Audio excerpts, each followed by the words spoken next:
Angel Reese may not have made it to the NCAA Final Four, but she is taking her talents to the WNBA, and she let the world know in style or in glamour. Reese declared for the draft in a Vogue spread, Vogue, which with ruffled feathers of the FS1 commentator and former NFL player Emmanuel Acho. Listen.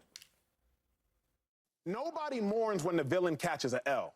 And Angel Reese, you have self-proclaimed to be the villain. Shout out to you, because you are the second best basketball player on the court, and it was not close. But you can't, under any circumstance, go to the podium and now try to ask for individuals to give you sympathy. No one has sympathy for the villain. You painted the bullseye on your back. Why are you surprised when people shoot at you?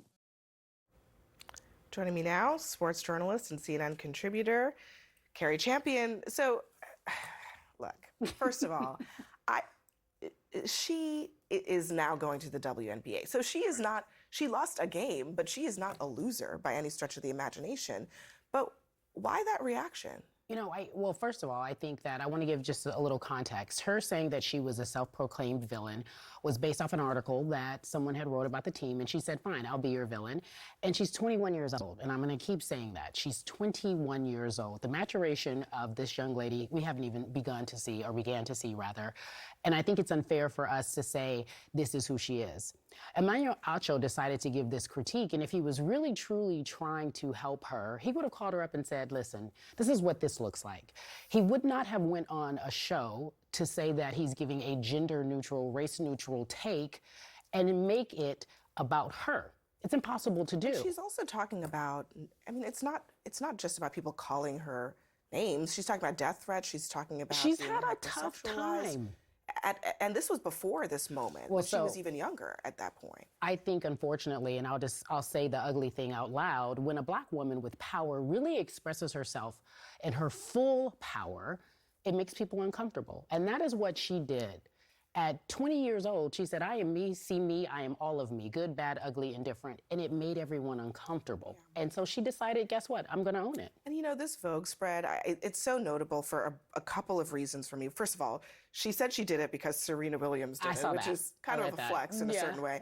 But also, I mean, these young women's college basketball players, Angel Reese, Caitlin Clark, others, they are coming up in an era where they can now have endorsements. Yeah. They can be famous. Sure. People know their name. Yeah. This is a different moment. Well, first of all, in the WNBA, she will make less money in terms of all the money in which she made. She made over $2 million in name, image, and likeness. She's the highest NIL athlete that we have currently in terms of women's sports. So when she goes to the WNBA, she is taking a bit of a pay cut, if you will. Yeah. So I respect her for saying, look, I've done this here.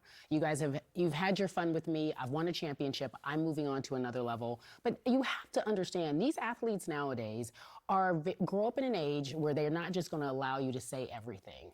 They are going to have their own opinion. And I know some people have a problem with that. But Angel Reese is a 21-year-old little lady, young lady, not physically little, but just a young lady.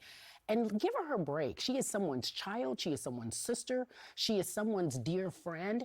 If she bothers you so, please don't think that she doesn't have the same emotions that your 21-year-old daughter would have. Or that I have now currently, as a grown woman. When you were 21, I mean, in men's sports, I think there was actually a time when men or women, they wanted the young athletes to come into the professional leagues and and have their suits on and really be put together. Sure. And this generation, it's a generational thing as much as it is a gender shift. You're so right. She is, what is she, Gen Z? Yeah.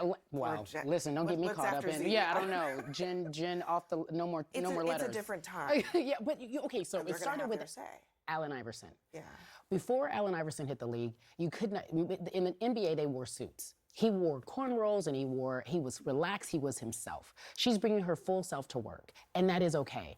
And the fact that people are criticizing her for trash talking or for which is a rite of passage for any athlete, criticizing her for being herself is really unfair. And so all the hatred, all the vitriol, all the death threats, she doesn't matter. We need to stop. I mean, it's unnecessary. Have you ever been so disliked that someone wants to send you a death threat? Is that necessary? Yes, perhaps in our business. But my point being, unfortunately, my point being is that that's sad.